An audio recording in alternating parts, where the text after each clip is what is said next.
two different incidences of financial abuse. Two different people, one white, one black, but the same manipulation. Let's go with the white first. He offered to buy me, usually we met earlier, so it was breakfast. Sometimes I wasn't hungry, and so I wouldn't pick anything. Sometimes I would, but it became a regular thing where every time we met, he would have breakfast and ask me if I wanted something. One of the regular days, I got to the meeting place late. It was a restaurant, and I took an ice cream. And when we were leaving, he was the first to go to the counter, so I assumed he had paid. And so we left.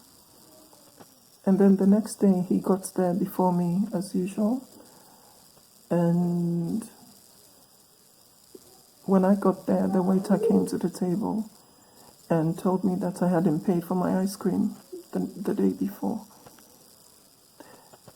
And then while I reached into my pockets to get money to pay, he now offered to pay for my bill. And so I rejected the offer because I knew by then, as at the time I had come, the waiter might have already informed him. And so it didn't make sense to me that he would pay. If he wanted to, he would have. Second incident with the same man, white.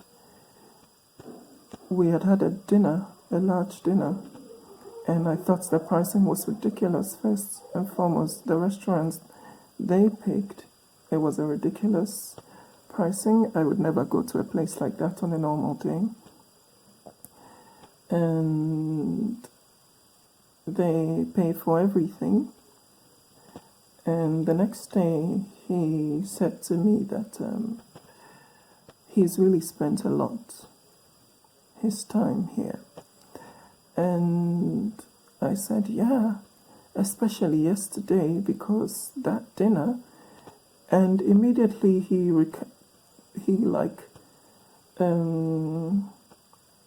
cut me off on what I was saying and said, yeah, it wasn't just that.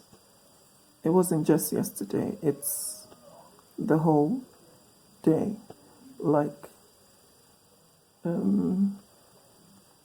It's every other time too. Like insinuating that he had bought me lunch and paid for my transport occasionally. And immediately I knew that he was putting himself in a power position to inform me that he's the one who is putting money into whatever we were doing. The black incident, he never has money. He never offers to take me out on a date. He's always waiting for when I am in town so that I can tell him to come and tag along. And then when he comes, he cooks up a story about what he had done with all his money the day before. And then literally I have to pay for everything. And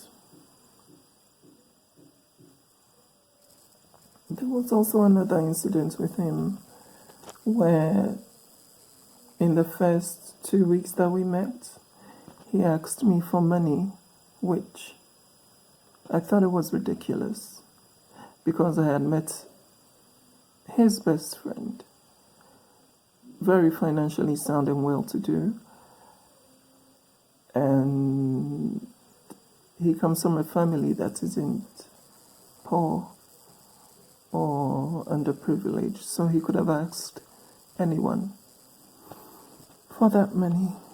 But no, it was my money that he wanted. And in these two incidences, you realize that both of them offer nothing but their ego. One feels like he's the most important, and the other feels like he can manipulate you through being nice and coy and handsome. Meanwhile, they are looting and taking away something that they can never pay for, which is your time and your devotion and love. This is what the intangible that the empath always offers, and it's almost always overlooked. My name is Otiana Kendra, the hero of snake lives.